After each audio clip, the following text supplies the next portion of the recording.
What it do, YouTube? It's your boy, Tay X Millie. Back again, but with a different type of video, okay? Today we're gonna be doing, I don't really have a name for this series yet, but for now we're gonna call it a book review, or more of a chapter recap. So, if you're not already following me on Instagram, I tell y'all every single time when I make a video, follow my socials. Why are we playing games, right? Why y'all being so distant, you know? But on my Instagram stories, I be recapping every chapter I read from books as of late, and I'm gonna continue to do so. So I've been recapping this book up to chapter from 10 through 14.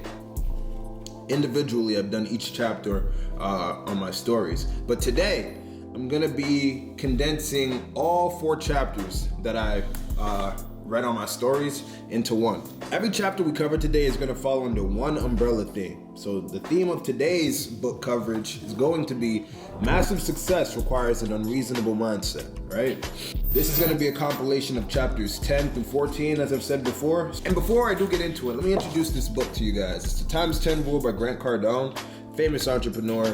Definitely look into him. He teaches mindset, he teaches grind, hustle, everything you need to become a 1% man, right? So this book identifies the times 10 rule and says, with the times 10 rule, you learn to establish the amount of effort needed to guarantee success and ensure that you can continue operating at this level throughout your life, right? Giving 10 times effort in everything you do, mind, body, spirit, creativity, all the above, right? Now, I do have some talking points listed in front of me, but I'm gonna try to do my best to go off top based off of what I read. So chapter 10 kicks off with the idea that true success isn't about competing, it's about dominating. The book goes on to state that if competition is healthy, dominating is immunity, right? Often you find that when people are in the same sector, in the same business ventures, in the same field of work even, this idea ties into a lot of things, right? But whenever you feel a sense of competition, you find that people only ever match the output of their competitors. They never really look to excel beyond their actions or their inputs, right? The inputs of the competitor. But this is where you fall short, right? Because simply competing isn't enough. You gotta aim to dominate. You gotta look at their weaknesses of your competitors. For example, if you're a company and you know that your direct competitors aren't doing enough sales calls, or they're not pitching advertisements post-sales, or they're not coming up with different membership incentives, then that's where you want to target and that's where you want to improve on your landscape. And that's where you want to like almost shift your attention from just being eye level with your competition, but going beyond what they could ever reach, right? Because most people operate in scarcity, copying others, watching others, and trying to keep up. But with the dominant mindset, you gotta reject all of that. You gotta look to destroy your competitors. Like, for example, if you meet a chick and she had an ex, right? And she tells you, oh yeah, my ex, he never really took me out. He never really showed me love like that, never used to spoil me. What you wanna do to set yourself apart from the ex, start planning dates, right? Give her flowers from time to time, compliment her. You know what I mean? Set yourself apart from her previous. Give her an experience that sets you apart from her ex, right? Because here's the tie-in. Competing means you're playing in the same sandbox as everyone else. But dominating means you've built your own arena and now you're making everyone else watch. You've now placed yourself as the leader in whatever you're doing. And you made it so that whenever someone thinks of your field or your realm of operating, whether it's business, whether it's fitness, whenever someone thinks of that particular endeavor, they're gonna think of you automatically. You're gonna be the face of it. You wanna be the first thing that people think about when they think of, oh, a good boyfriend, it's you. They think of good business, it's you. Good trainer, it's you. Good fitness, it's you, right? That's how you dominate. The same way when you think of phones and you think of cell phones, you think of laptops, right? You think of Apple. That's the thing that you want to be. You want to be Apple. You want to be a Samsung. You want to be a staple in the game. But like I said, this can apply to many fields, many games, many landscapes to which you're operating, right? For me, I do YouTube. If I'm doing YouTube, well, you kind of have to break down YouTube because YouTube is a massive space. So let's say self-improvement YouTube. Who do you think of? I think of Andrew Tate. I think of I Am Cry. I think of John Mark Stevenson. I think of Steph is Cold. I think of Austin Dunham. I think of FitX Fearless. These are people who have dominated the self-improvement game. These people represent individuals who have put in the time and put in the work and who have separated themselves from the pack. Thus, they've dominated. So aim to dominate in your life, because competing simply isn't enough. When you think about people who've dominated, these are people who are usually in the upper class, making great capital, great money, right? But now ask yourself, where does the competitive mindset lead people? That's straight into the middle class. That is the perfect segue into the next chapter, which is chapter 11, titled Breaking Out of the Middle Class. So this chapter basically talks about how the middle class is the breeding ground of mediocrity. The middle class, it's what we've been sold to believe as the dream, you know? The house, the picket fence. Yeah, you may have everything you need as far as commodities go, but you can't really afford luxury. You can't really afford like the best of the best, essentially, right? In the middle class, they teach you to save, not scale, to be safe, not savage, and to survive, but not thrive, right? With this mindset, you're almost living in fear, because if you think about it, a lot of the middle class is living paycheck to paycheck, especially in this economy. I think about my life when after I pay my fucking rent, I'm living off a couple $100 at that point. Unfortunately, like, I'm in a situation, my own unique situation, but I'll talk about that in another video. But that's a lot of people in the United States right now. There's so much economic uncertainty, and it's a shame because the middle class is built on a mindset of fear and comfort. But if you're operating on times 10 levels, you gotta destroy that mindset. You can't just simply sit in the middle class. It's like being stuck in the middle lane. You gotta break the speed limit and switch highways. You spend every day waking up at the break of dawn just to clock into these lame-ass jobs that are using you as a resource to forward someone else's dream.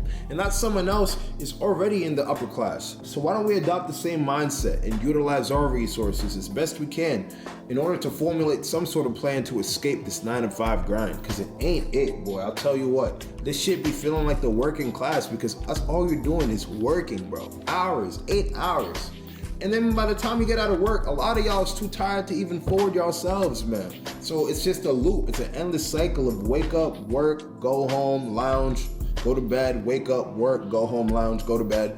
And it's just that over and over. God forbid, you get old, you about 70 years old, you finally retire. All you got is about 15 years to vacate, to have some vacation time. That ain't nothing. What type of life is that? So right now it takes sacrifice. Right now it takes going above and beyond. It takes finding your purpose. It takes sacrificing your weekends. It takes a lot right now. But we're doing all this so that we're primed for growth. All of this is beneficial, right? The height of your discomfort will be the height of your breakthrough, right? But in order to break out of the middle class and reach our breakthrough, we gotta be obsessed.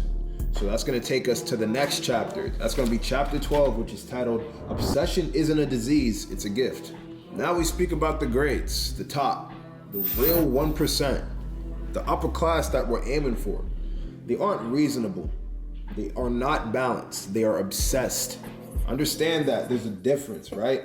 Obsession, from the outside looking in, you look crazy, you look nuts. What you mean you're waking up at 4 a.m. to do your gym routine and then jump in the shower and start your morning grind? What do you mean you're denying friends right now and skipping the club and not being a weekend warrior?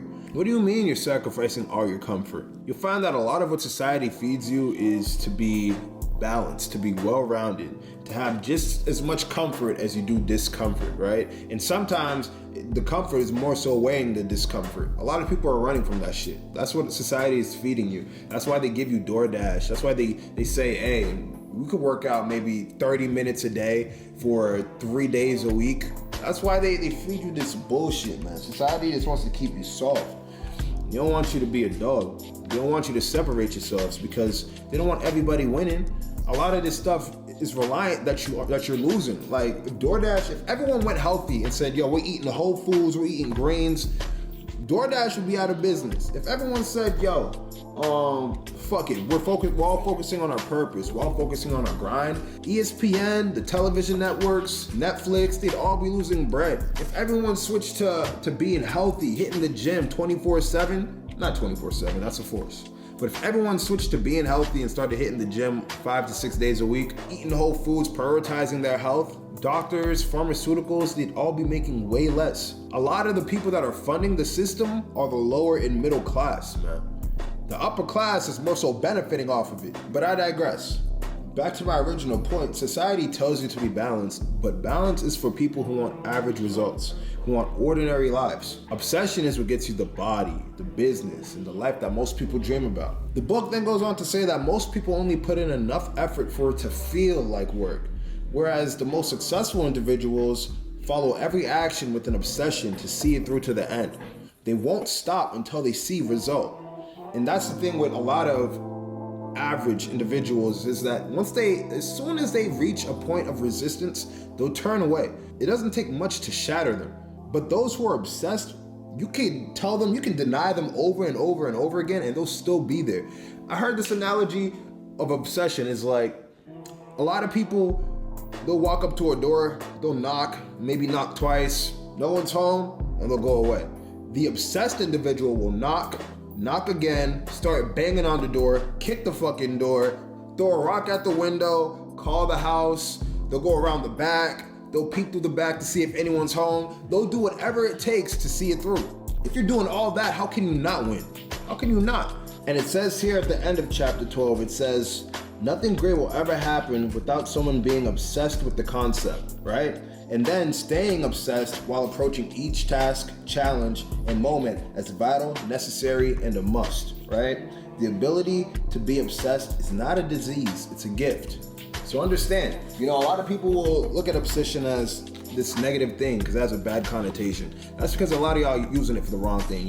Motherfucker, y'all using it for love. Y'all using it for these hoes that don't want you, and you obsessed and you want to keep going after them. And that's when you start knocking at the door. You want to go around the back of their crib. Stop. Be obsessed with your goals. Be obsessed with the right things. Be obsessed with developing yourself, and you'll see it through. It will come. If you have that same persistence and that same drive, there's no way it can't work. But like I said, obsession without bold action is just a dream. So you got to be willing to flip tables, burn boats, and go all in. All in, right? That's chapter 13, titled Go All In and Overcommit. Now I'm going to drive it home here. Massive success comes from massive overcommitment. These are the people that say yes even before they're ready. They take on challenges that scare them. They chase discomfort. The key message of this chapter is that overcommitment builds pressure. And pressure creates a version of you that the average environment can never, right? It sharpens you. It says right here that most people are familiar with all in as a concept in terms of poker, right? It takes place when a player puts all his chips at risk and either gets knocked out or doubles up. But in this case, the most valuable chips you have are your mindset, your actions, and your persistence. You can go all in with energy as many times as you want, because even if you fail, you can keep going all in. A lot of society discourages this all-in mentality because we're taught to play it safe. We're taught comfort, unfortunately. This book really opens your eyes about the natural zeitgeist of humanity. Zeitgeist, if you guys don't know what that means, let me use ChatGPT because this shit is hard as fuck to explain. So, a zeitgeist is the defining spirit or mood of a particular period of history. So basically, it's like a hive mindset. Like, what is like the common thread of our particular point in history? Well, a lot of people, this isn't even just this particular point. I feel like this is all throughout history. But a lot of people seek comfort. They seek comfort. They seek safety. That's why it's vital that you get your brain reworked when it comes to taking action, because that's the only way you'll find fruits from your labor. The book then goes on to reference the common fable of the tortoise and the hare. And we all know how the tortoise ends up winning the race because it was steadfast and it stayed its course, and the hare lost because it was just doing too much. It was running around clueless, right?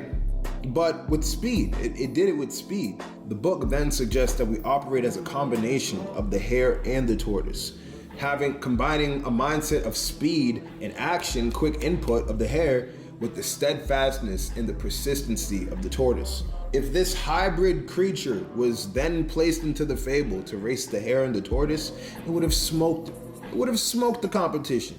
Real talk. So to wrap up the chapter, overcommit, right?